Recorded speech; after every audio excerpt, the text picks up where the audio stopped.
तो चलें जी, स्टार्ट करते हैं। बिस्मिल्लाहिर्रहमानिर्रहीम। आज हम लोगों ने स्पेशली जो सेंट्रल नर्वस सिस्टम के अंदर जब भी आपके न्यूरॉन की इंजरी होती है, तो न्यूरॉन की इंजरी के बाद जो आपकी नर्व का रिस्पॉन्स होता है, या सिंपल याद रखो कि जब आपके न्यूरॉन के एक्सोन की इंजरी होती है, तो उस दौरान आपके सेंट्रल नर्वस सिस्टम के अंदर जो न्यूरोनल रिस्पॉन्स होते हैं ना, उसको हम लोग पढ़ेंगे।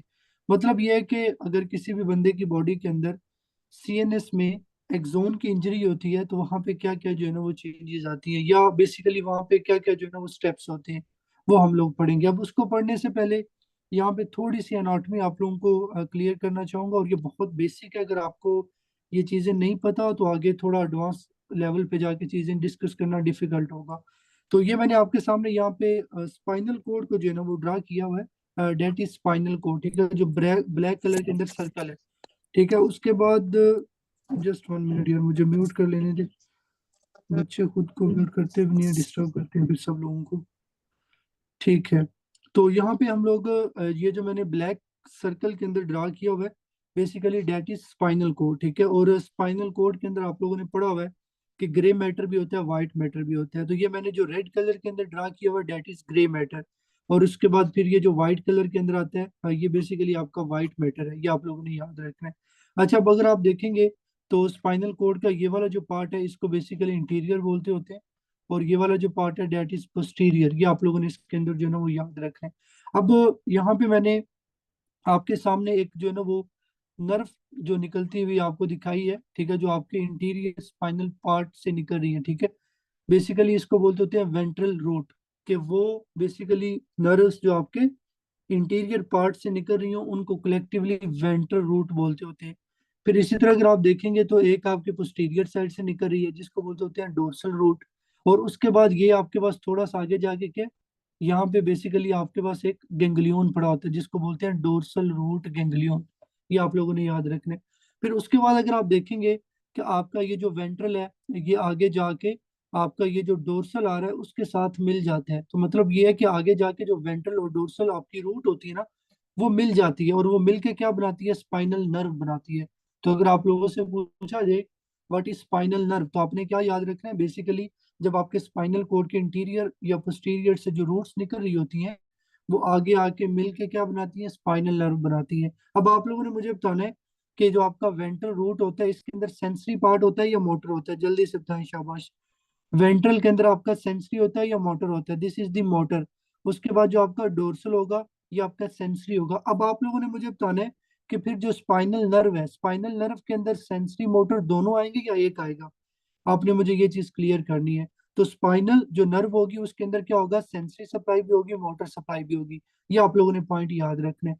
तो ये बेसिकली आसान लफ्जों में मैंने आप लोगों को बताया कि स्पाइनल नर्व क्या होता है। अगर आपसे पूछा जाए कि स्पाइनल नर्व क्या है, तो आप सिंपल बताओ कि it is the basically it is made up of ventral and dorsal root. ठीक है, ये आपको पता होना चाहिए। फिर उसके बाद carries the both sensory and motor fibres. फिर उसके बाद अगर मैं बात करूं आपकी जो पेरिफेरल नर्व है या जो स्पाइनल नर्व है, इसकी लेयर्स कितनी होती हैं, तो देखिए यहाँ पे मैंने लिखा हुआ है, एक आपके पास एपिन्यूरियम है, फिर उसके बाद पेरिन्यूरियम है, फिर उसके बाद एंडोन्यूरियम। मतलब ये है कि आपके पास जो लेयर सबसे इनर होती है, ठीक है, यहाँ पे मैं दोबारा एक्सप्लेन कर देता हूँ। हर बच्चे को पता होना चाहिए कि आपकी जो स्पाइनल नर्व है, ठीक है, वो कितनी मतलब उसकी लेयर्स आती हैं, या जो आपकी पेरिफेरल नर्व होती है उसकी लेयर्स कितनी होती है। तो आप लोगों ने क्या याद रखना है कि सबसे आपके पास जो इन साइड पे लेयर होती है, जो सबसे अंदर लेयर होती है, उसको हम लोग एंडोन्यूरियम बोलते होते हैं। ये आप लोगों ने याद रखना है। और ये जो लेयर होती है ना, ये थोड़ी थिन होती है, मतलब थोड़ी पतली होती है। और ये आपका as a supportive connective tissue के तौर पे काम करती है। ये आप लोगों ने याद रखना है। और इसका काम होता है बेसिकली आपके जो माइलिनेटेड नर्व फाइबर्स होते हैं ना, उनको इनिशिएट करना, मतलब उनको कवर करना।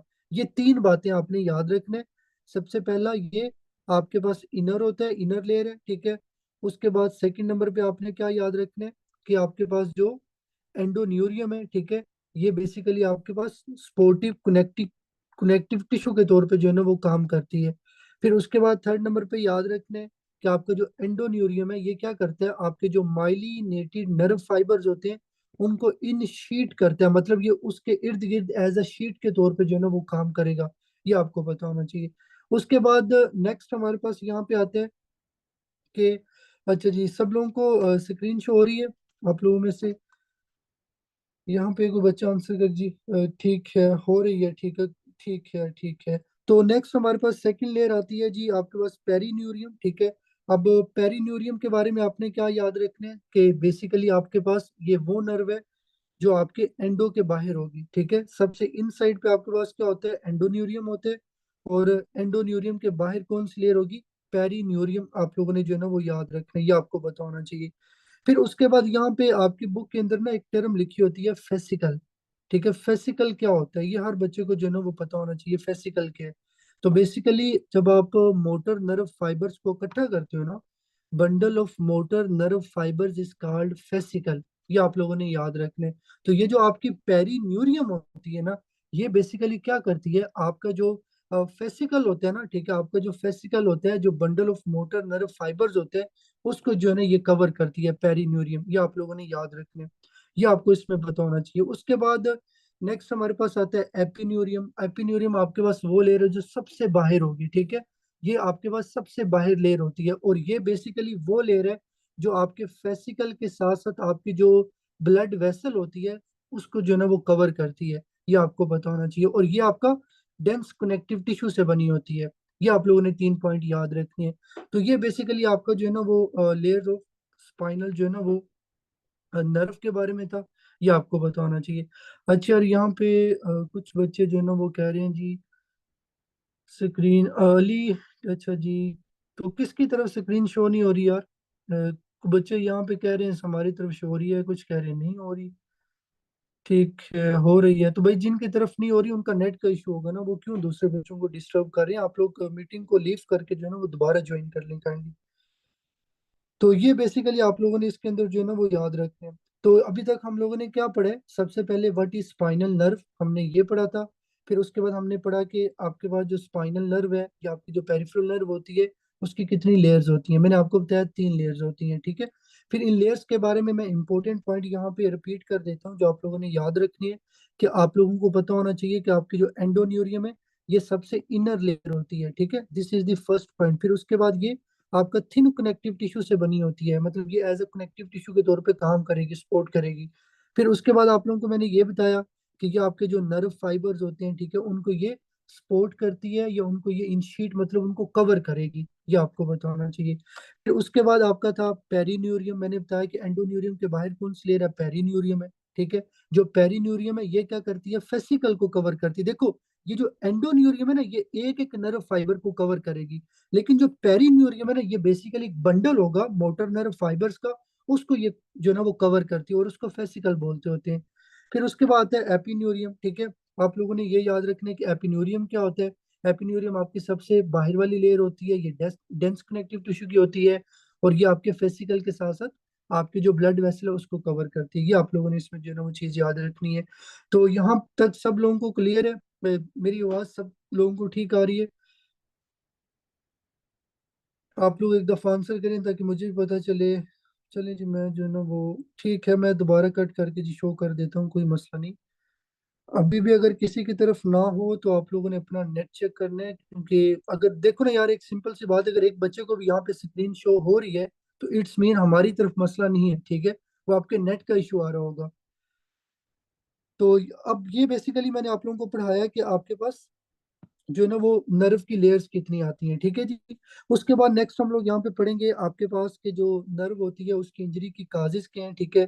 तो जो नर्व होती है उसकी इंजरी की काजिज क्या हो सकती हैं, बेसिकली आपके पास सर्जरी है, ठीक है। मतलब अगर कोई बंदा सर्जरी करवाता है तो सर्जरी के दौरान बाज दफा नर्व इंजर्ड हो जाती है। फिर इसी तरह अगर पेनिट्रेटिंग इंजरी है, ठीक है। फिर उसके बाद अगर कोई ट्यूमर है, ये ट्यूमर क्या करेगा, आपका कंप्रेस कर देगा नर्व को। फिर इसी तरह अगर एक पर्सन उसके बोन का फ्रैक्चर हुआ है तो बोन के फ्रैक्चर की वजह से या बोन की डिसलोकेशन की वजह से आपकी जो नर्व होती है उसके ऊपर स्ट्रेचिंग पड़ती है, जिसकी वजह से आपकी नर्व इंजर्ड हो सकती है। फिर उसके बाद अगर किसी का मोटर व्हीकल एक्सीडेंट हुआ है, so all these are the causes of nerve axonal injury. या सिंपल याद रखो कि इसके अंदर क्या हो सकता है, आपकी नर्व की इंजरी हो सकती है। ये आप लोगों को बताना चाहिए। अच्छा जी, उसके बाद नेक्स्ट यहाँ पे मैंने थोड़ा सा, अब ये चीजें आपकी बुक में नहीं लिखी हुई ना, आपकी जो फर्स्ट एड की बुक है वहां पे आप लोगों ने ये लिखना है कि ये जो नर्व की इंजरी होती है ना इसकी हम लोगों ने क्लासिफिकेशन की हुई है, सडन क्लासिफिकेशन, ठीक है। अब इस क्लासिफिकेशन के लिहाज से जो नर्व की इंजरी होती है ना वो 3 तरह की होती है।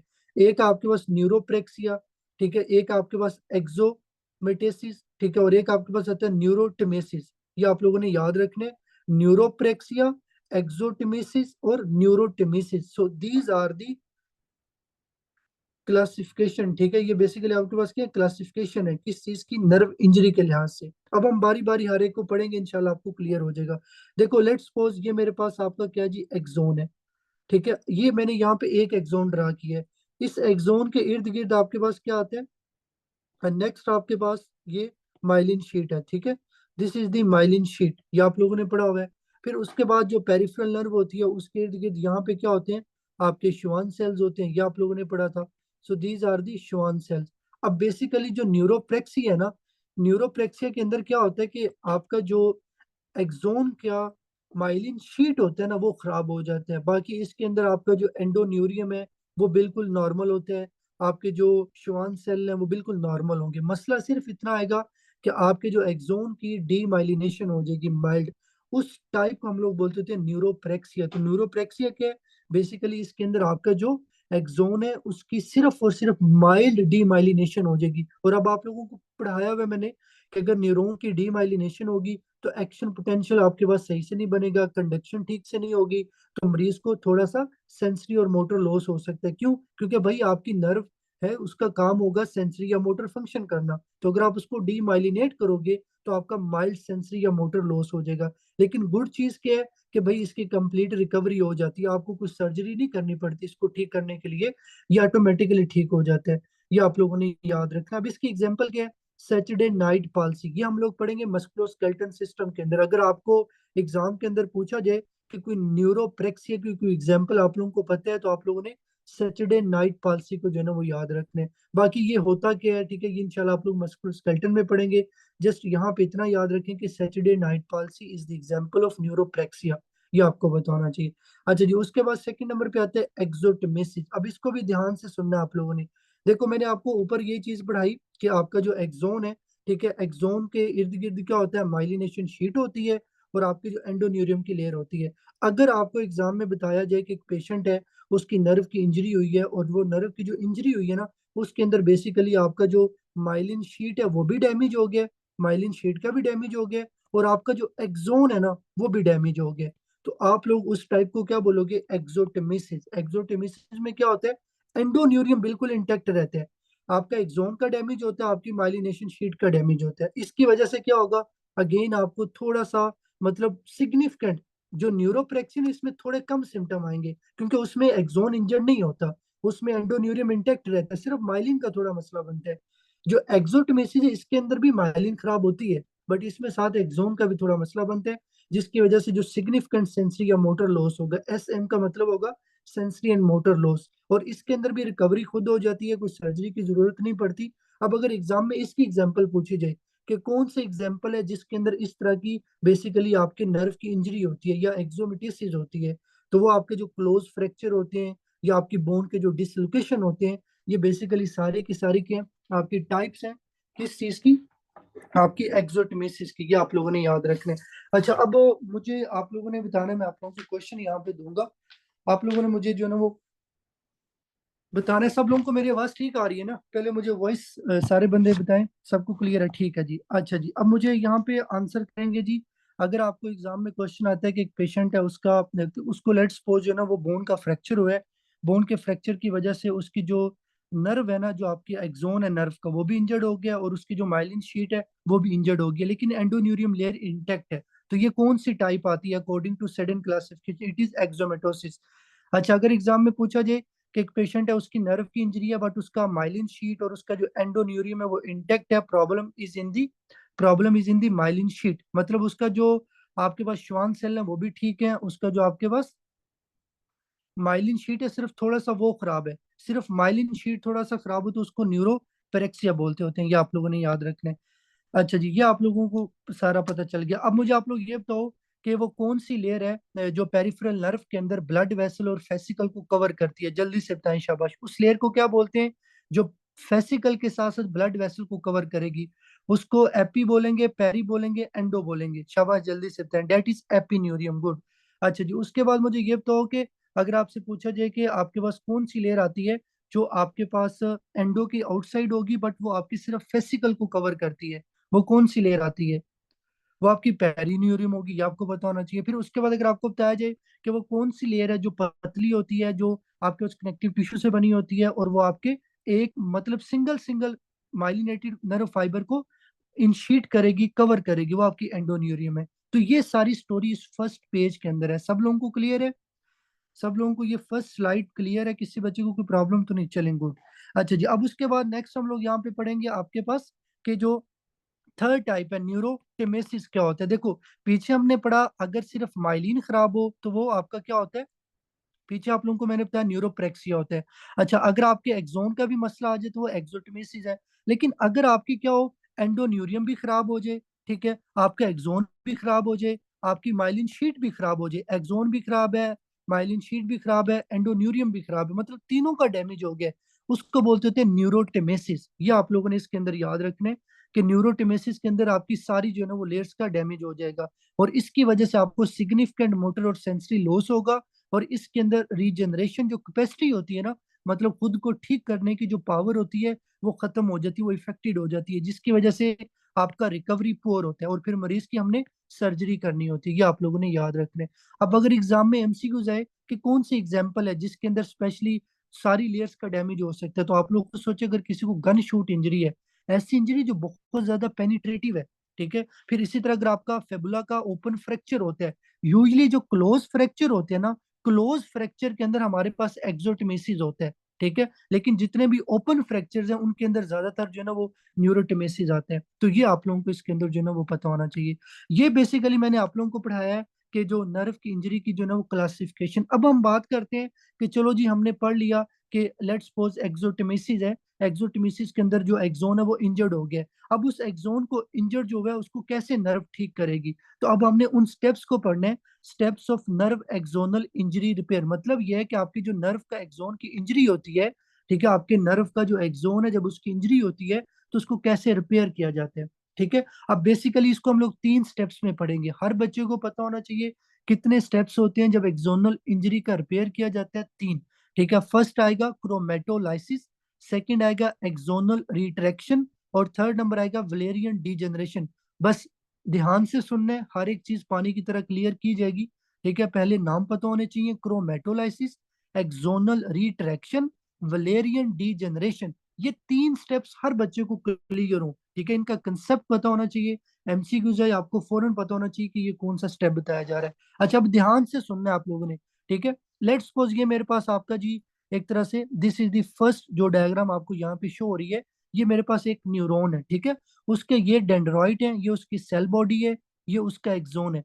अब और ये उसका एक्सोन टर्मिनल है। ड्यू टू एनी रीजन क्या होता है कि आपका ये जो एक्सोन है ना जी इंजर्ड हो जाता है। तो देखें, ये मेरे पास एक्सोन यहाँ पे पार्ट आ रहा है, और ये वाला पार्ट है, ये बेसिकली दरमियान में जो एक्सोन था ना वो इंजर्ड हो गया, ठीक है। तो मतलब ये है कि जब ये एक्सोन का पार्ट दरमियान में से इंजर्ड होगा तो हमारी नर्व कैसे रिएक्ट करेगी, हमने उन स्टेप्स को पढ़ना है। तो देखो, सबसे पहले जब आपके पास यहाँ पे एक्सोन की इंजरी होगी तो ये वाला एक सेगमेंट बन जाएगा, और एक ये वाला सेगमेंट बन जाएगा। इस सेगमेंट को बोलेंगे प्रोक्सिमल, और इसको बोलेंगे डिस्टल। मतलब this is the proximal to injury and this is the distal to injury. ये हर बच्चे को पहले कंसेप्ट पता होना चाहिए, what is proximal, what is distal. मतलब वो पार्ट जो इंजरी से पहले वाला है उसको प्रोक्सिमल बोलेंगे, जो बाद वाला उसको डिस्टल बोलेंगे। अच्छा जी, अब हम पढ़ते हैं सबसे पहले कि प्रोक्सिमल पार्ट में क्या चेंज आती है। तो देखो, अब आप लोगों ने मुझे बताना है कि ये आपका फर्स्ट जो है ना वो डायग्राम के अंदर जो न्यूरॉन था, इसकी सेल बॉडी छोटी है, ये जो सेकंड मैंने यहाँ पे डायग्राम मेंशन की है, इसके अंदर सेल बॉडी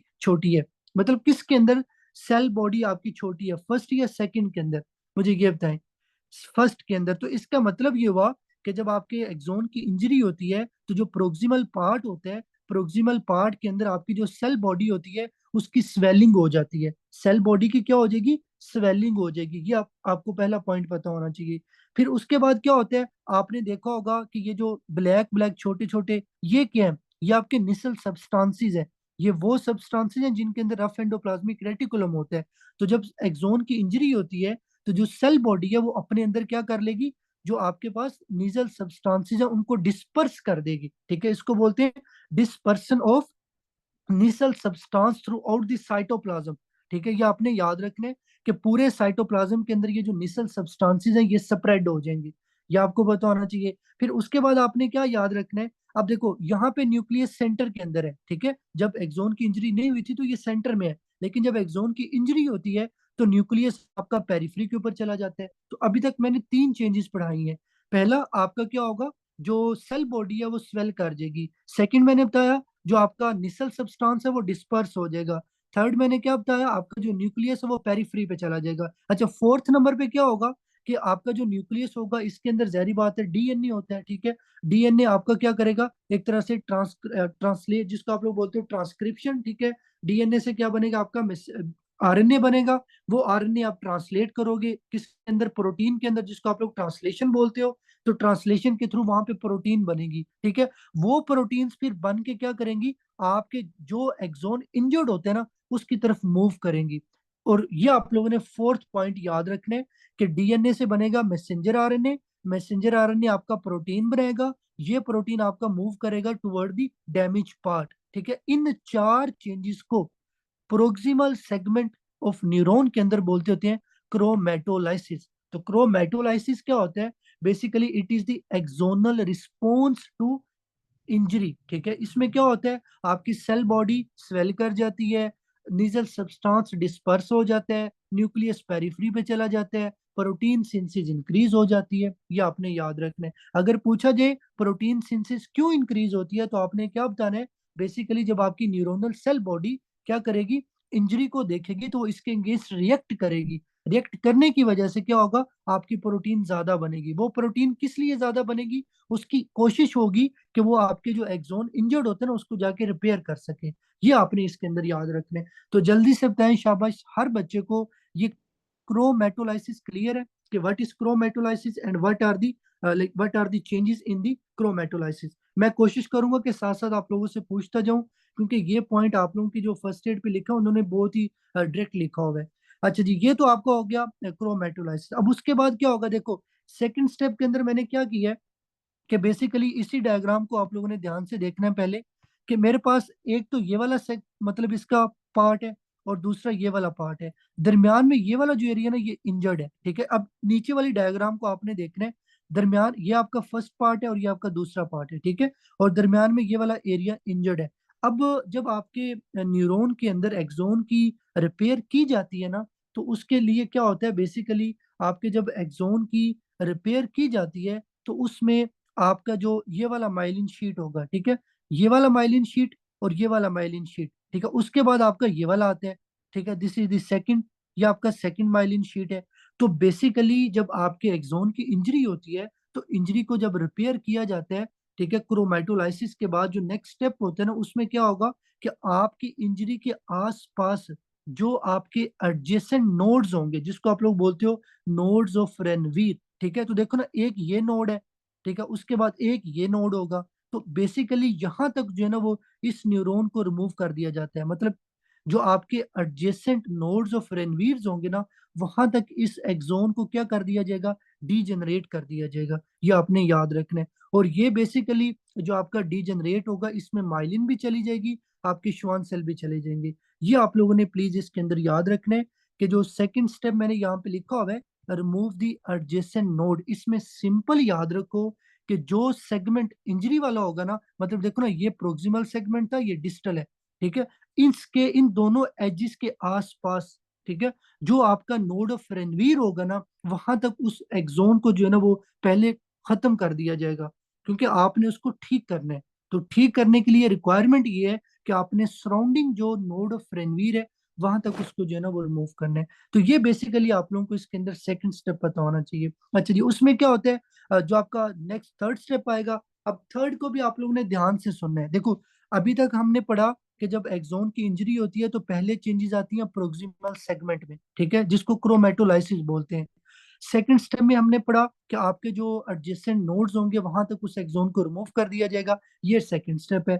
थर्ड के अंदर अब हमने क्या पढ़ना है कि जो डिस्टल पार्ट है, this is the distal part, ठीक है, ये डिस्टल है, इसके अंदर क्या चेंजेस आएंगे, ठीक है। इन चेंजेस का भी हमें पता होना चाहिए। अब इन चेंजेस को पढ़ने के लिए आप लोगों ने ध्यान से सुनने हैं, जो जो मैं स्टेप्स आप लोगों को बताऊंगा।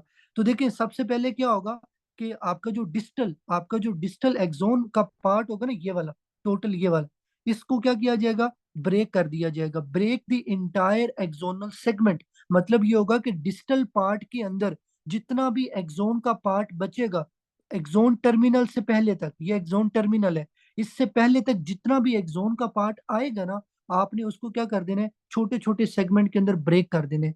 अब जब आप उसको छोटे छोटे सेगमेंट में ब्रेक करोगे तो क्या होगा, आपके जो श्वान सेल हैं, आपकी जो माइलिन है वो भी ब्रेक हो जाएगी। ये आपने याद रखना है। लेकिन प्लीज आप लोगों को ये पता होना चाहिए कि जब आपके डिस्टल सेगमेंट के अंदर आपके एक्सोन को तोड़ा जाता है ना छोटे छोटे पीसीस के अंदर, तो वहां पे आपकी जो एंडोन्यूरियम है उसको कुछ नहीं किया जाता।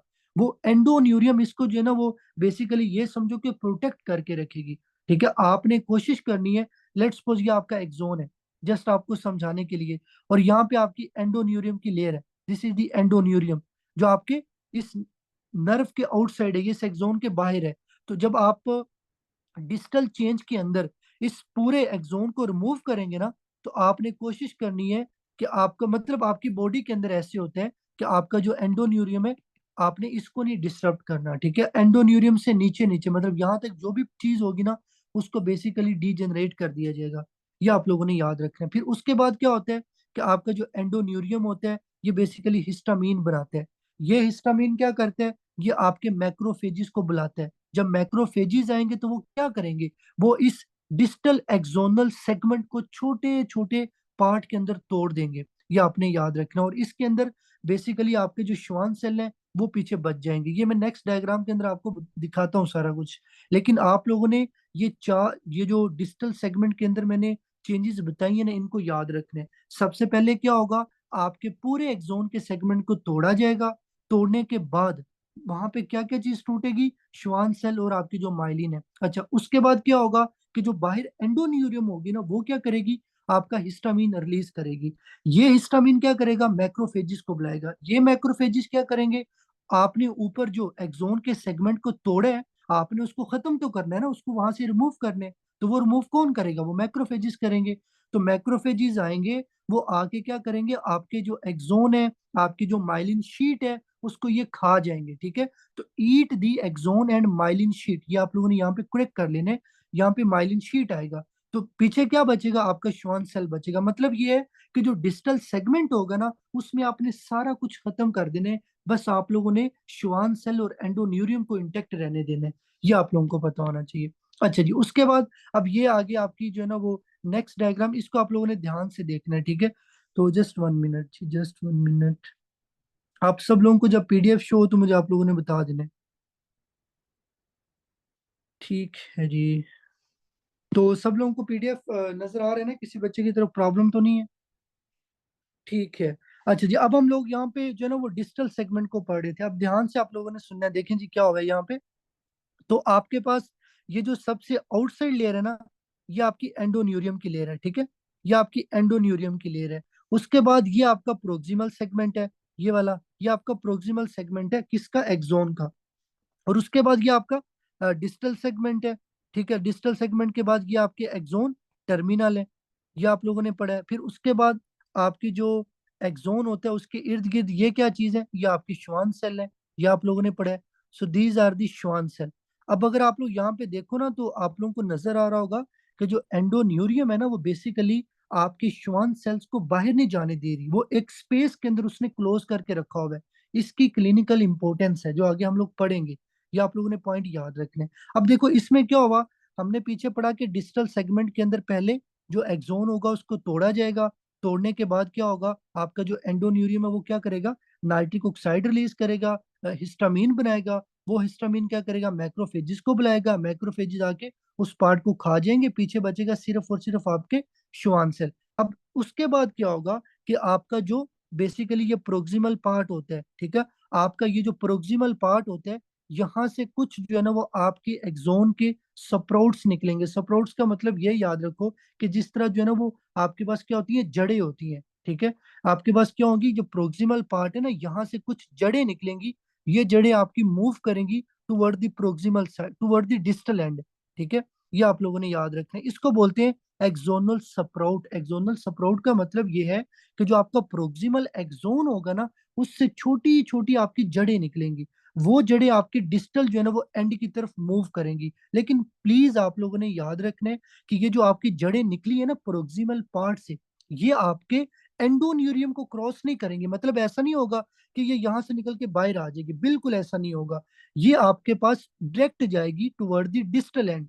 ये आपने याद रखना है, जो एंडोन्यूरियम है वो इसको अलाउ नहीं करेगा इन स्प्राउट्स को कहीं दूर जाने दे। ठीक है, ये आपको बताना चाहिए। उसके बाद क्या होगा, ये जितनी भी शाखें या जितनी भी आपकी जड़ें हैं, ये जब आपके डिस्टल एंड की तरफ जाएंगी, तो डिस्टल एंड की तरफ ये जाएंगी, तो बाद में क्या होगा, आपका डिस्टल एंड और जो प्रोक्सिमल एंड है वो आपस में मिल जाएगा, फ्यूज हो जाएगा। और उसके बाद क्या होगा, आपके जो श्वान सेल्स हैं वो इसको मतलब इसके इर्द गिर्द सराउंड कर देंगे। ठीक है, आपकी श्वान सेल रीजनरेट हो जाएंगे, और उसके बाद आपके जो प्रोक्सिमल पार्ट के अंदर जो आपकी सेल स्वेलिंग राउंड थी, आपकी सेल स्वेलिंग हो गई थी, न्यूक्लियस पेरिफेरी पे चला गया था, प्रोटीन सिंथेसिस ज्यादा हो गई थी, इनिशियल बॉडीज डिस्पर्स हो गई थी, वो भी सारी चेंजेस खत्म हो जाएंगी। मतलब ये है कि जब आपके न्यूरॉन की रिपेयर ठीक मतलब रिपेयर स्टार्ट होती है ना, तो आपकी जो प्रोक्सिमल सेगमेंट में चेंजेस होती है ना वो डिसअपियर हो जाती हैं। तो उसमें क्या होगा, न्यूक्लियस आपका सेंटर में चला जाएगा, इनिशियल बॉडीज आपकी डिक्रीज हो जाएंगी, प्रोटीन आपकी कम हो जाएगी। ये आप लोगों ने इसके अंदर याद रखना है। तो देखो, अब आप लोगों को मैंने यहाँ पे डिस्टल भी पढ़ा दिया, प्रोक्सिमल भी पढ़ा दिया। तो ये जो प्रोक्सिमल और डिस्टल चेंजेस होती है ना, अगर आप इन दोनों को इकट्ठा करो तो ये होता है वलेरियन डीजनरेशन। तो अगर एग्जाम में पूछा जाए कि सिर्फ बताओ क्रोमेटोलाइसिस क्या है, क्रोमेटोलाइसिस सिर्फ प्रोक्सिमल सेगमेंट के अंदर जो चेंजेस आती है उनको बोलते हैं। अगर आप प्रोक्सिमल और डिस्टल दोनों को मिला दो, इसको क्या बोलेंगे आप लोग, बेसिकली वलेरियन डीजनरेशन बोलेंगे। अच्छा, उसके बाद एक जो आपको पीछे मैंने पढ़ाया कि जब आपका प्रोक्सिमल जो एक्सोन का एंड होगा, वहां से जब आपकी सपोर्ट्स निकलेंगी टुवर्ड द डिस्टल एंड, इसको बोलते हैं एक्सोनल रिट्रैक्शन। एक्सोनल रिट्रैक्शन क्या होता है कि जो प्रोक्सिमल सेगमेंट के अंदर एक्सोन होंगे ना, वो थोड़ा सा रिट्रैक्ट करेंगे, रिट्रैक्ट करने के बाद वहां से आपकी सप्रोट्स निकलेंगी, नई प्रोट्रूजन्स निकलेंगी, जो आपकी कहाँ पे जाएंगी, दूसरे जो है ना वो आपके पास डिस्टल एंड की तरफ जाएंगी। ये आपने इसके अंदर जो है ना वो याद रखना है। अब एग्जाम में एमसीक्यूज आते हैं कि भाई आपके पास जो एक्सोन्स होते हैं, जब वो अपनी ये सप्रोट्स या प्रोट्रूजन्स बाहर निकालते हैं, तो इनको कौन गाइड करता है कि भाई आपने एक्सोन की जो है ना वो रीजनरेशन करानी है। तो वो बेसिकली आपके श्वान सेल होते हैं। ठीक है, ये जो ऊपर आपको यहाँ पे डायग्राम के अंदर नजर आ रहे हैं ना, ये रेड रेड, ये श्वान सेल्स हैं जो क्या करेंगे, यहाँ से ये जो सप्राउट्स निकल रही हैं इनको गाइड करेंगे कि आपने टुवर्ड द डिस्टल एंड जाना है, और वहां पे जाके जो एक्सोन इंजर्ड है उसको रीजनरेट करना है। तो ये पॉइंट आप लोगों ने यहाँ पे जो है ना वो याद रखना है, ये आपको पता होना चाहिए। तो ये सब लोगों को क्लियर है कि what is chromatolysis, what is axonal retraction, what is Wallerian degeneration. ये सब लोगों को क्लियर है? जल्दी से बताएं जी, शाबाश। यहाँ तक सब लोगों को क्लियर है कि आपके पास जो नर्व के अंदर एक्सोन की इंजरी होती है, उसके अंदर आपके पास जो क्रोमेटोलाइसिस आता है, एक्सोनल रिट्रैक्शन आता है, वलेरियन डीजनरेशन, ये आपको पता होना चाहिए। चलें जी, गुड। तो ये आप लोगों का जी टॉपिक था। अच्छा जी, उसके बाद नेक्स्ट आपका जो टॉपिक आता है उसके अंदर हम लोगों ने एक्शन पोटेंशियल को पढ़ना है कि आपका जो न्यूरॉन है, ठीक है, इसका एक्शन पोटेंशियल क्या होता है। अब देखो, सबसे पहले, ठीक है, एक्शन पोटेंशियल को पढ़ने से पहले मैं कुछ टर्म्स आप लोगों को क्लियर करना चाहता हूँ। ठीक है, लेट्स सपोज ये मेरे पास आपका एक न्यूरॉन है। ठीक है, this is the neuronal structure. ये आपका न्यूरॉन है। ठीक है, और इस न्यूरॉन के अंदर आप लोगों ने पढ़ा हुआ है कि जो सेल बॉडी होती है, अंदर न्यूक्लियस होता है, ये आपका एक्सोन है। फिर आप लोगों ने ये भी चीज पढ़ी हुई है कि आपके जो सेल होते हैं, न्यूरॉन एक सेल है, सेल के बाहर सोडियम ज्यादा होगा, अंदर पोटाशियम ज्यादा होगा। ठीक है, सोडियम बाहर ज्यादा होता है, पोटाशियम अंदर ज्यादा होता है। अच्छा, अब फर्स्ट जो टर्म हर बच्चे को क्लियर होनी चाहिए वो है resting membrane potential. Resting membrane potential क्या होता है, अगर मैं आसान लफ्जों में बताऊं, बेसिकली याद रखो कि ये वो पोटेंशियल है जिसके ऊपर आपका जो न्यूरॉन होता है ना ब्रेन के अंदर, वो रेस्टिंग पे होता है। वो बिल्कुल कोई एक्टिविटी नहीं कर रहा होता, कोई न्यूरो रिलीज नहीं कर रहा, कोई आपका सिग्नल ट्रांसफर नहीं कर रहा, वो बिल्कुल रेस्ट पे है। ये आप लोगों ने याद रखना है, और उसको बोलते हैं रेस्टिंग मेम्ब्रेन पोटेंशियल। तो ये जो आपको यहाँ पे स्ट्रेट लाइन नजर आ रही है ना, ये इंडिकेट करती है कि ये वाला जो न्यूरॉन है ना, ये अपने रेस्टिंग मेम्ब्रेन पोटेंशियल के ऊपर है। और आप लोगों ने याद क्या रखना है कि जो रेस्टिंग मेम्ब्रेन पोटेंशियल होता है ना, ये नेगेटिव होता है।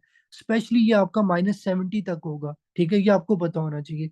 अच्छा, उसके बाद अगर आप देखेंगे कि ये जो लाइन है ये ऊपर की तरफ जा रही है, ये ऊपर की तरफ जाने का मतलब क्या है, देखो ना, लेट्स सपोज ये आपकी यहाँ पे स्ट्रेट लाइन है, ठीक है, अगर ये आपके पास ऊपर की तरफ जाती है तो मुझे आप लोग ये बताएं कि ये पॉजिटिविटी की तरफ जा रही है या नेगेटिविटी की तरफ जा रही है। अगर ये लाइन आपका नीचे से ऊपर की तरफ जाएगी तो ये पॉजिटिविटी की तरफ जाएगी। तो बेसिकली इसका मतलब ये हुआ कि आपका ये जो एक्सोन है, जब ये अंदर से बहुत ज्यादा पॉजिटिव होता है ना, ठीक है, जब ये अंदर से बहुत ज्यादा पॉजिटिव होगा तो आप उस चीज को बोलोगे कि ये जो न्यूरॉन है ये डीपोलराइजेशन स्टेट में जा रहा है। डीपोलराइजेशन स्टेट का मतलब होता है कि आपका जो एक्सोन है या आपका जो न्यूरॉन है, ठीक है, it is going toward the positivity. ठीक है, उसके अंदर आप लोग सिंपल याद रखो कि जो आपका न्यूरॉन होगा वो अंदर से पॉजिटिव होगा। अच्छा जी, उसके बाद नेक्स्ट आप लोग देखेंगे कि ये लाइन ऊपर जाने के बाद फिर नीचे की तरफ आ रही है।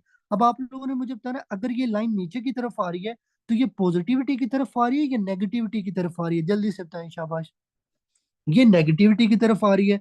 तो वो फेज जिसके अंदर आपकी ये लाइन नीचे की तरफ आती है, इसको हम लोग रीपोलराइजेशन स्टेट बोलते होते हैं। और ये जो स्टेट होती है ना, इसके अंदर न्यूरॉन अंदर से आहिस्ता आहिस्ता नेगेटिव होने लग जाते हैं। ये आपने याद रखना है। अच्छा, उसके बाद अगर आप देखोगे तो ये जो आपकी लाइन है ये बहुत ज्यादा थोड़ी सी और नीचे आ जाती है। मतलब पहले तो यहाँ पे थी ना -70 पे, लेकिन डीपोलराइजेशन के बाद ये आपका थोड़ा सा और ज्यादा नीचे आ गया, मतलब ये और थोड़ा नेगेटिव हो गया।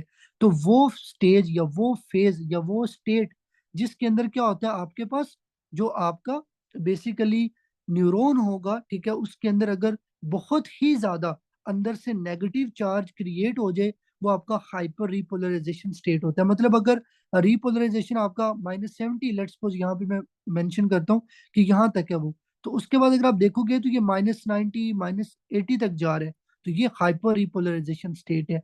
तो हर बच्चे को ना पहले टर्म्स क्लियर होने चाहिए कि रेस्टिंग मेम्ब्रेन का मतलब क्या है, डीपोलराइजेशन स्टेट का मतलब क्या है, रीपोलराइजेशन स्टेट का मतलब क्या है, और हाइपर रिपोलराइजेशन स्टेट का मतलब क्या है।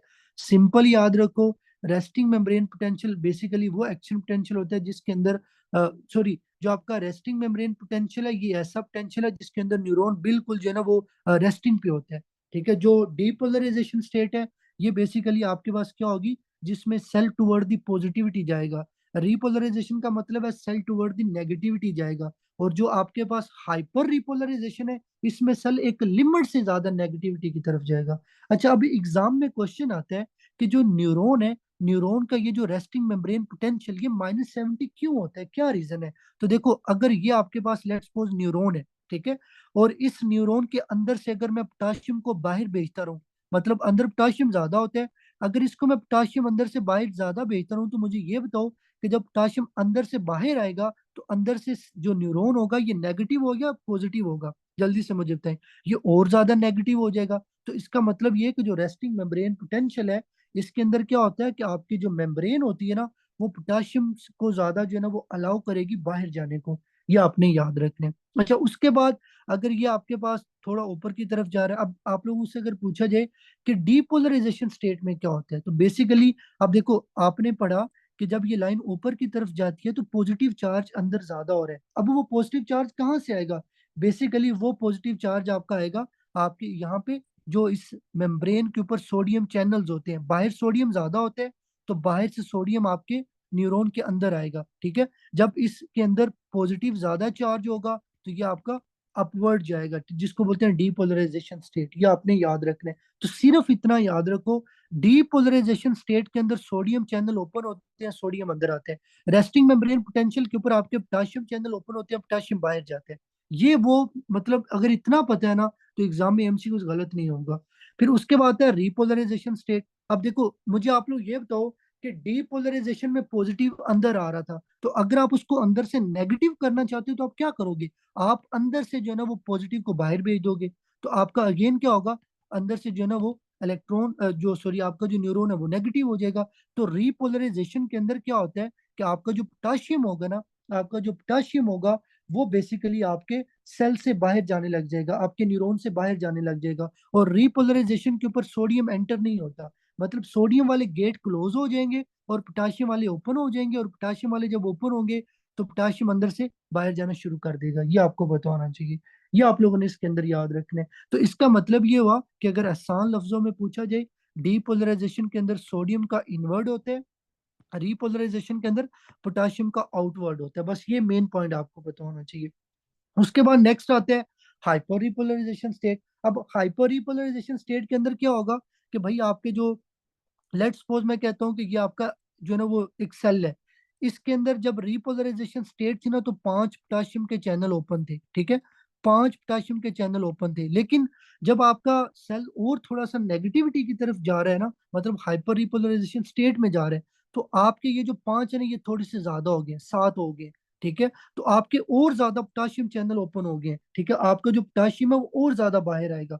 तो पोटाशियम अगर और ज्यादा बाहर आएगा तो आपका अगेन सेल अंदर से नेगेटिव हो जाएगा, जिसको हाइपर रिपोलराइजेशन बोलेंगे। ये आपने याद रखने। तो मतलब ये है कि अगर आप लोगों को एग्जाम में क्वेश्चन आए कि आपके सामने एक ग्राफ आपको दिया जाए और ग्राफ में वो बोले कि बताओ जी ये जो फर्स्ट नंबर है या सेकंड नंबर है या थर्ड नंबर है या फोर्थ नंबर है, ये कौन सी एक्टिविटी को शो करते हैं, तो फर्स्ट रेस्टिंग मेम्ब्रेन, सेकंड आपका डीपोलराइजेशन, थर्ड आपका रिपोलराइजेशन, और फोर आपका हाइपर रिपोलराइजेशन। फिर वो आपसे पूछेंगे बताओ जी कौन सी, बेसिकली आपके पास स्टेट के अंदर कौन से आइन आउट या इन होते हैं, तो वो आपको पता होना चाहिए।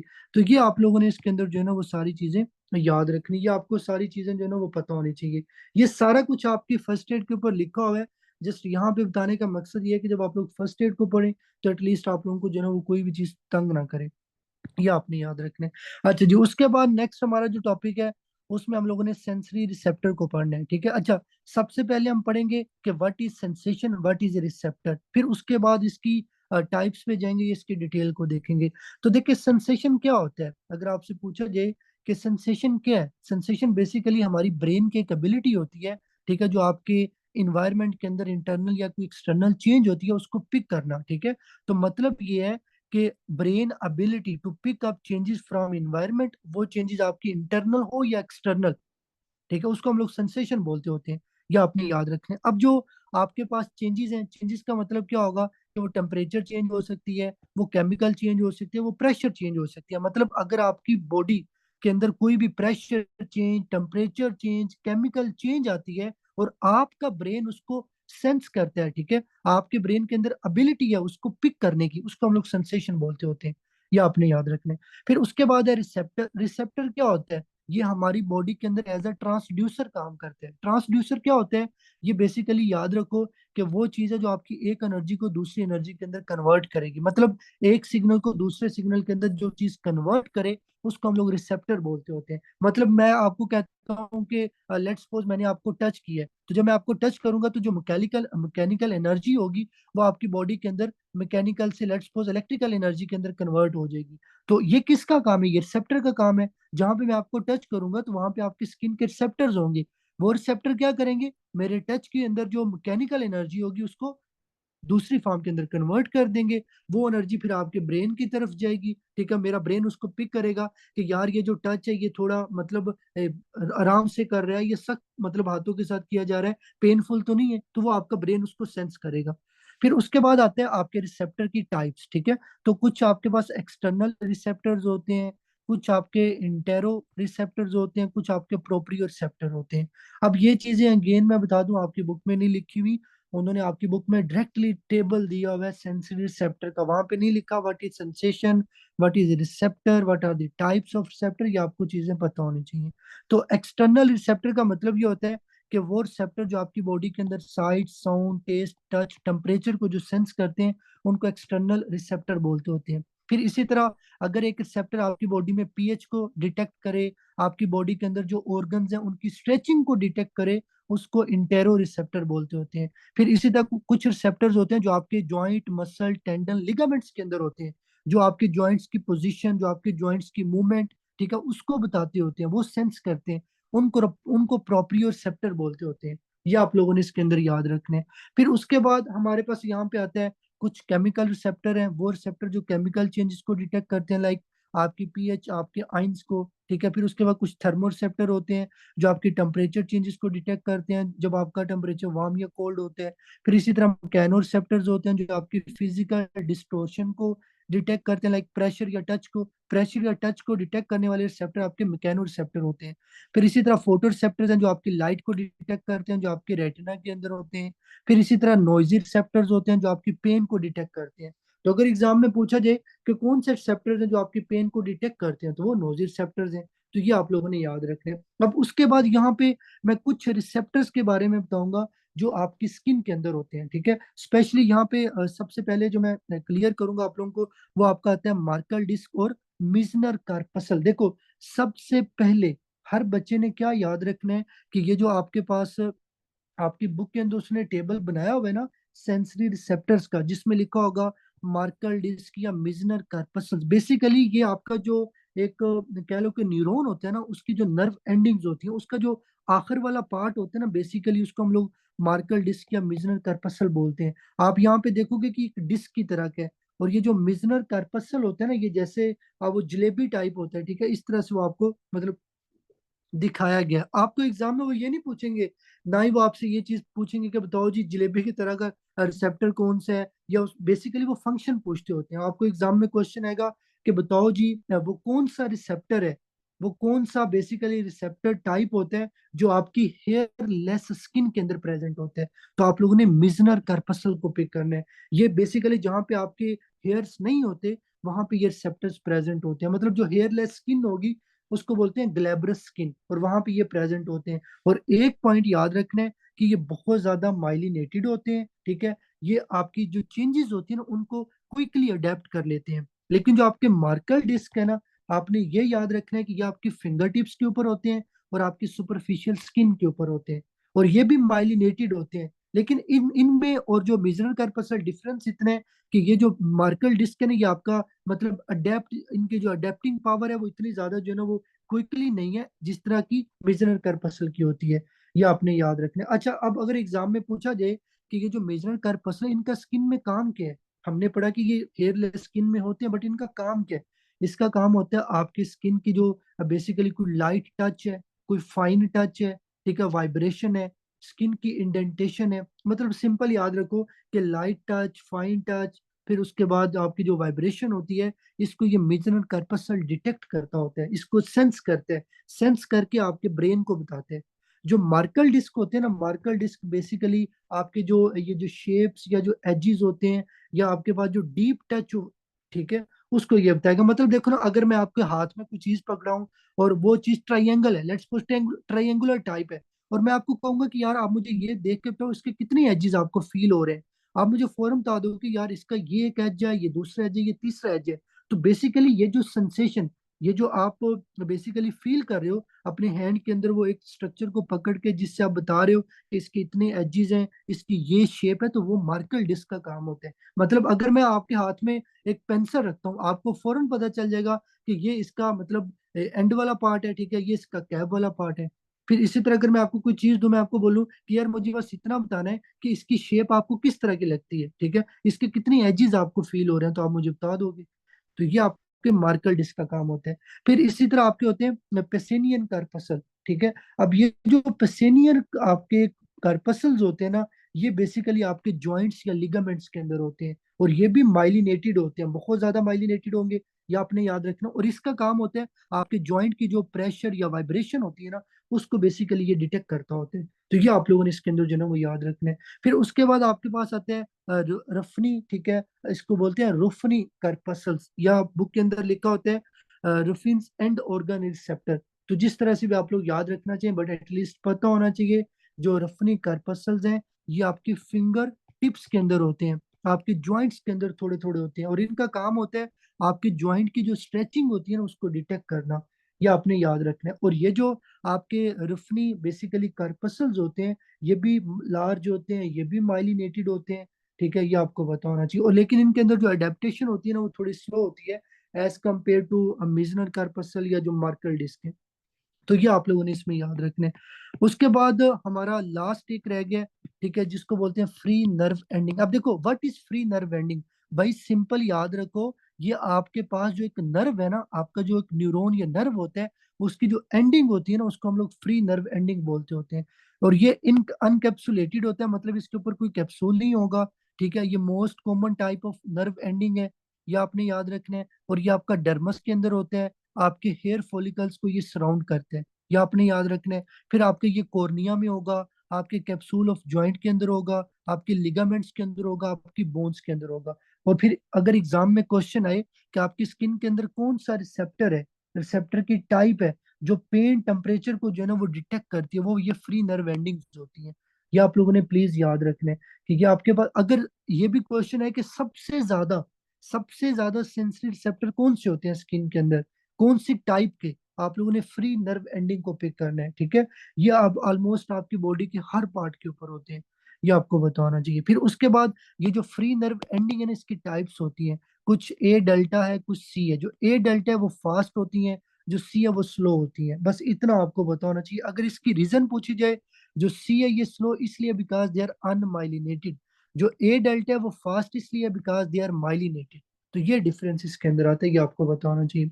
फिर उसके बाद एक छोटा सा last topic that is very important, आपको पता होना चाहिए कि आपके सेंट्रल नर्वस सिस्टम के अंदर, ठीक है, आपके ब्रेन के अंदर कौन से न्यूरो चेंज होते हैं जब आपकी बॉडी के अंदर डिफरेंट डिजीजेज आती हैं। मतलब अगर आपको एग्जाम में पूछा जाए कि जो अल्जाइमर डिजीज है, एजेड का मतलब Alzheimer disease, Huntington disease HD, या पार्किंसन डिजीज, तो बताओ जी इसमें आपकी बॉडी के अंदर ब्रेन में एसिटाइल कोलिन के ऊपर क्या इफेक्ट आएगा।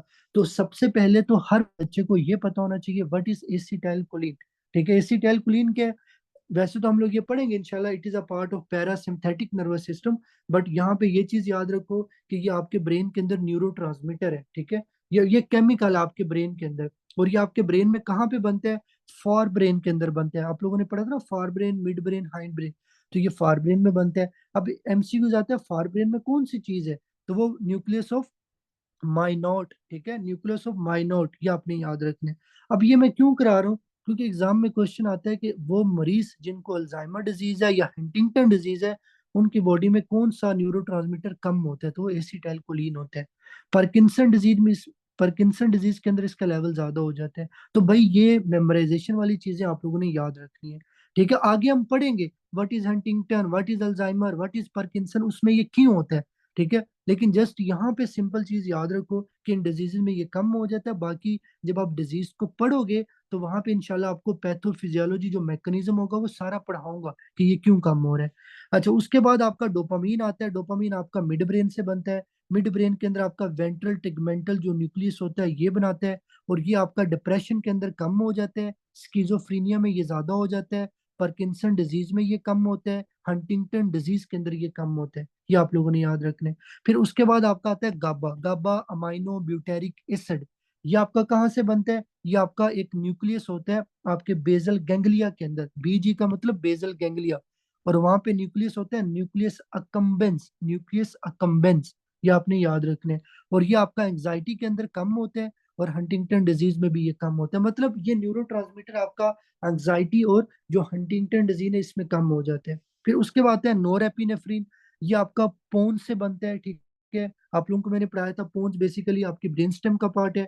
इसके अंदर एक न्यूक्लियस होता है जिसको बोलते हैं लोकस सरूलियस, ये न्यूक्लियस आपका नोरेपिनेफ्रिन बनाता है। और नोरेपिनेफ्रिन आपका एंजाइटी में ज्यादा होता है, डिप्रेशन में कम होता है। फिर उसके बाद है सेरोटोनिन। सेरोटोनिन आपका कहाँ से बनेगा, ब्रेन स्टेम से बनेगा। ब्रेन स्टेम में कौन सा न्यूक्लियस है, nucleus of raphe, NR, nucleus of raphe. ये आपका एंजाइटी में कम होता है सेरोटोनिन, डिप्रेशन में कम होता है, पार्किंसन डिजीज में कम होता है। तो देखो ये टेबल आपको कराने का सिर्फ मकसद इतना है कि अगर एग्जाम के अंदर आपको आपसे चीज पूछी जाए कि कौन सी डिजीजेस के अंदर कौन सा न्यूरो कम या ज्यादा होता है, वो आपको पता होना चाहिए। बाकी हमने अभी पैथो स्टार्ट ही नहीं की, तो मैं इन डिजीजेस को नहीं यहाँ पे टच कर रहा। हम आगे पढ़ेंगे इंशाल्लाह कि why acetylcholine is decrease in Alzheimer, why acetylcholine is increase in Parkinson disease, हर एक चीज पढ़ेंगे। बट जो चीज जैसे सीक्वेंस के साथ आपकी फर्स्ट एड में दी हुई है, मैं उसको उस तरह से लेके चल रहा हूँ, ताकि जब आप लोग अपनी फर्स्ट एड से पढ़े तो हर बच्चे को पता हो कि यहाँ पे लिखा क्या होगा। तो ये आप लोगों ने इसमें याद रखना है। तो यहाँ तक क्लियर है सब लोगों को, जल्दी से बताएं। सब लोगों की तरफ वॉइस भी बिल्कुल क्लियर थी, किसी की तरफ कोई प्रॉब्लम तो नहीं था। चलें जी, अच्छी बात है, शुक्र है। अच्छा जी, अब मैं आप लोगों के सामने जो है ना वो फर्स्ट एड कर दूं। फर्स्ट एड से भी हम लोग चीजें पढ़ लेते हैं। Just 1 minute.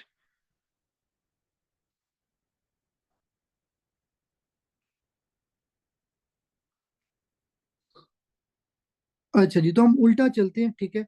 जिस तरह से हम लोगों ने पढ़ा है, देखो ये आपका फर्स्ट टॉपिक था जो आप लोगों को मैंने पढ़ाया, neuronal response to axonal injury. तो इसमें सबसे पहली चेंज क्या आती है, क्रोमेटोलाइसिस। देखो हर बच्चे को पता होना चाहिए, जब भी एक्सोन की इंजरी होती है तो न्यूरॉन के प्रोक्सिमल पार्ट के अंदर जो चेंजेस आती है ना उनको क्रोमेटोलाइसिस बोलते हैं। इसमें क्या होता है, आपका जो नीजल सब्सटेंस है, what is nasal substance, it is the rough endoplasmic reticulum. कि आपका ये जो रफ एंडोप्लाज्मिक रेटिकुलम है, ये देखो यहाँ पे क्या हो जाएगा, डिस्पर्स हो जाएगा, ठीक है, ये आप कह लो कि एक्सपेंड हो जाएगा, और ये बेसिकली आपका स्टेनिंग के ऊपर जो है ना वो विजिबल नहीं होता। फिर उसने लिखा है आपके न्यूरोनल जो सेल बॉडी होती है वो आपका प्रोटीन सिंथेसिस को ज्यादा करेगी। क्यों ज्यादा करेगी, एफर्ट करेगी डैमेज एक्सोन को रिपेयर करने की। फिर उसके बाद है आपके पास जो सेलुलर स्वेलिंग है वो राउंड हो जाएगी, आपका जो न्यूक्लियस है वो पेरीफ्री पे चला जाएगा। यही मैंने आप लोगों को पढ़ाया क्रोमेटोलाइसिस के अंदर होते हैं। फिर एक्सोनल रिट्रैक्शन के जो प्रोक्सिमल एक्सोन है वो रिट्रैक्ट करने के बाद वहां से स्प्रोट्स निकलेंगी, छोटी छोटी ब्रांचेस निकलेंगी, छोटी छोटी प्रोट्रूजन्स निकलेंगी, वो आपका डिस्टल एंड की तरफ जाएंगी। वहां पे जाके जो न्यूरॉन होगा, जो उसका पार्ट होगा एक्सोन, उसको रीइनर्वेट या उसको ठीक करने की कोशिश करेंगी। पेरिफेरल नर्वस सिस्टम के अंदर श्वान सेल्स होते हैं जो इसको गाइड करते हैं कि आपने इस ट्रैक के अंदर मूव करने, अगर आप इस ट्रैक में मूव करोगे तो आपके एक्सोनल रीजनरेशन बेसिकली गाइड वो उसको करेगा। ये आप लोगों ने याद रखना है। तो सिंपल याद रखो कि एक्सोन को जब जब आपने रीजनरेट करना है तो आपकी जो नई ब्रांचेस निकलती हैं उन नई ब्रांचेस को डिस्टल की तरफ कौन गाइड करेगा, आपके श्वान सेल। वलेरियन डीजनरेशन क्या है जी, डिस्टल सेगमेंट और उसके अंदर जो माइलिन शीट है वो डिसइंटीग्रेट हो जाएगी। मतलब ये है कि जो आपका डिस्टल सेगमेंट होगा उसको तोड़ दिया जाएगा, माइलिन शीट को तोड़ दिया जाएगा, आपके मैक्रोफेजिस आएंगे। मैक्रोफेजिस कैसे आएंगे, मैंने क्या पढ़ाया पीछे, जो एंडोन्यूरियम है इट विल रिलीज हिस्टामीन, ये हिस्टामिन आपके मैक्रोफेजिस को बुलाएगी। मैक्रोफेजिस आएंगे तो वो आपके इस डिस्टल सेगमेंट को, माइलिन शीट को खा जाएगा, ठीक है, ये आपने याद रखना है। फिर उसमें लिखा हुआ है कि सीएनएस के अंदर क्या होता है, अगर आपकी माइलिन डेब्रीज या आपके पास जो रिएक्टिव ग्लाइयोसिस होती है, ये बेसिकली आपकी एक्सोन की रीजनरेशन को प्रिवेंट करती है। ये आपने याद रखना है कि अगर आपके ब्रेन के अंदर माइलिन डिब्रीज परसिस्ट करती हैं, आपकी जो रिएक्टिव ग्लाइयोसिस अगर होती है, तो ये आपके एक्सोन की रीजनरेशन को बचा मतलब प्रिवेंट करती है। ये आपने याद रखना, लेकिन it is not clinically important. आपके एनआरई के अंदर ऐसे चीज की कोई वैल्यू नहीं है। और बाकी जो यूएसएमएलई है उसके अंदर भी, बट यूएसएमएलई के अंदर एक एक चीज आपको पता होनी चाहिए, टू बी ऑनेस्ट, ठीक है, यूएसएमएलई के अंदर कोई भी चीज नहीं छोड़नी। बाकी उसके बाद नेक्स्ट आपका ये पेरिफेरल नर्व है, एंडोन्यूरियम थिन होती है, ये कनेक्टिव टिश्यू की लेयर है जो इनशीट करेगी, सराउंड करेगी, सपोर्ट करेगी सिंगल फाइबर को, और ये गुलियां बारे सिंड्रोम के अंदर अफेक्टेड होती है। दिस इज दी एमसीक्यूज जो आपको पता होना चाहिए। फिर उसके बाद है पेरिन्यूरियम, ये आपके फेसिकल ऑफ नर्व फाइबर को क्या करेगी, आपके पास सराउंड करेगी। यहाँ पे लिखा हुआ है ब्लड नर्व परमेबिलिटी बैरियर, देखो ये आपका ब्लड है, ठीक है, उसके बाद ये आपकी क्या है, नर्व है, ठीक है, let's suppose this is the nerve. तो ब्लड और नर्व के दरमियान यहाँ पे जो बैरियर होता है उसको ब्लड नर्व बैरियर बोलते होते हैं, ठीक है। और आपने याद क्या रखना है कि आपके पास जो पेरिन्यूरियम होती है ये इस बैरियर के अंदर यहाँ पे, मतलब ये समझ लो कि यहाँ पे इसका जो ना वो रोल होता है, ये क्या करती है, ब्लड नर्व परमेबिलिटी बैरियर बनाती है। मतलब ब्लड और नर्व के दरमियान ये जो आपका परमेबिलिटी बैरियर होता है ना, इसके अंदर ये हेल्प करती है। फिर उसके बाद एपिन्यूरियम क्या होता है, ये कनेक्टिव टिश्यू की लेयर है जो डेंस होती है, ये आपके फेसिकल और ब्लड वेसल को सराउंड करती है। ये आपने याद रखना है। अच्छा जी, उसके बाद ये टेबल है जो आप लोगों को पढ़ाया है, ये आप लोगों ने खुद रीड कर लेना है, इसमें मैं नहीं पढ़ा रहा, ठीक है, जो क्योंकि ये टेबल आपको मैंने आसान करके बता दिया है, ये आप लोगों ने पढ़ लेना है। अच्छा जी, उसके बाद नेक्स्ट आपका ये टॉपिक आता है सेंसरी रिसेप्टर का। ये मैंने आप लोगों को पढ़ाया कि जो फ्री नर्व एंडिंग होती हैं उसकी टाइप्स होती हैं, A delta C. A delta fast होते हैं, सी स्लो होते हैं। Slow because they are unmyelinated, fast because they are myelinated. और ये आपके पूरे टिश्यूज के अंदर होते हैं, सिर्फ कार्टिलेज और आइस के लेंस में नहीं होंगे, ये आपकी स्किन में सबसे ज्यादा होते हैं, और ये पेन और टेम्परेचर को सेंस करते हैं। मिजनल कार्पसल आपके लार्ज होते हैं, माइलिनेटेड होते हैं, क्विकली अडेप्ट करते हैं, हेयरलेस स्किन में होते हैं। इनका काम होता है फाइन लाइट टच, वाइब्रेशन को चेक करना, स्किन इंडेंटेशन। अच्छा जी, पसीनियन कार्पसल क्या है, लार्ज होते हैं, माइलिनेटेड होते हैं, अडेप्ट क्विकली, ये आपकी स्किन की डीप लेयर्स में होते हैं, लिगामेंट्स जॉइंट्स में होते हैं। जो चीज लिगामेंट और जॉइंट के अंदर है, जहरी बात है वो वाइब्रेशन प्रेशर को जो है वो चेक करेगी। मार्कल डिस्क आपके लार्ज होते हैं, माइलिनेटेड होते हैं, बट ये स्लोली अडेप्ट करते हैं, और ये आपके फिंगर टिप्स के अंदर होते हैं, ठीक है। और इनका काम होता है, मैंने आपको पहले बताया, एजिस शेप को, मतलब शेप को बताना, एजिस को बताना कि इसके कितने एजिस हैं, इसकी किस तरह की शेप हो सकती है।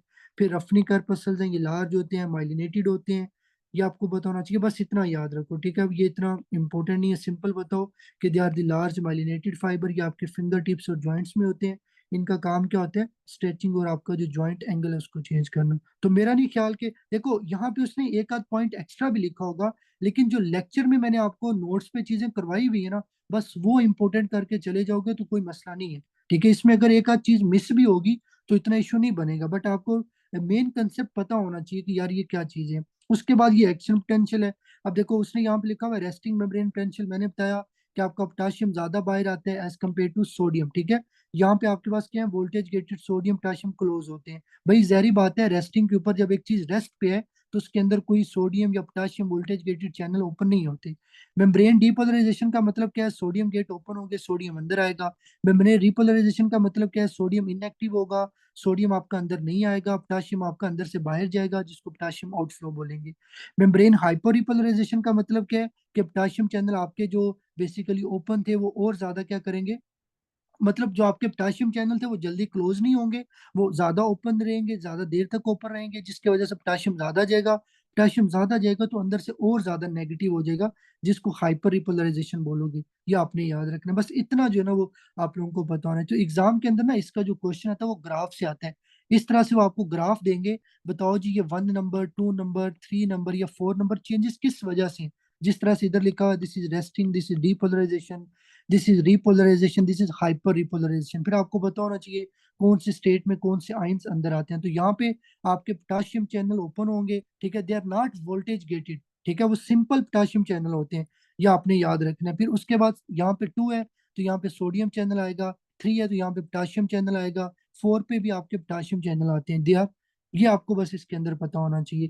तो ये आप लोगों का जो है ना वो बेसिकली टॉपिक था आज का जो आप लोगों ने पढ़ा है। चले मैं ये भी करवा देता हूँ ताकि बच्चे बाद में, ये आप लोग पढ़ लोगे या करवा दूं, ये न्यूरो ट्रांसमीटर वाला आप लोग बता दें। मेरा नहीं ख्याल कि इसमें यार कोई ऐसी चीज लिखी है, आप लोगों को सारी चीजें यहाँ पे नजर आ रही हैं, बट फिर भी आप लोग रीड कर लीजिएगा, अगर कोई मसला बने तो बता दीजिएगा, मैं करवा दूंगा।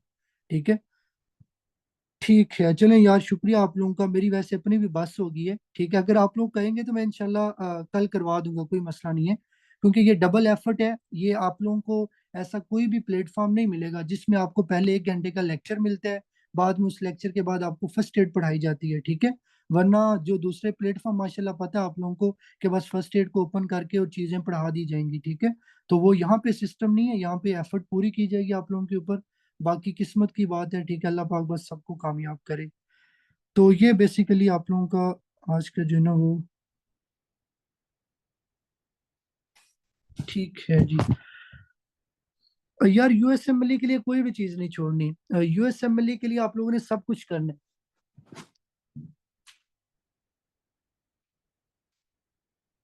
तो यूएसएमएलई के जो एग्जाम्स होते हैं ना उनके लिए आपने कुछ भी नहीं छोड़ना। एनएलई के लिए अगर आप यहाँ पे मोटी मोटी चीजें कर लोगे ना तो वो गुजारा हो जाएगा, लेकिन भाई जो यूएसएमएलई के एग्जाम है ना उसके अंदर तो एक लाइन भी आपने नहीं छोड़नी।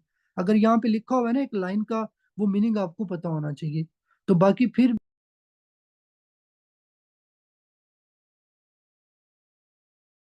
यहाँ पे कोई भी चीज आप लोगों को जो है ना वो स्किप नहीं करवाई जा रही।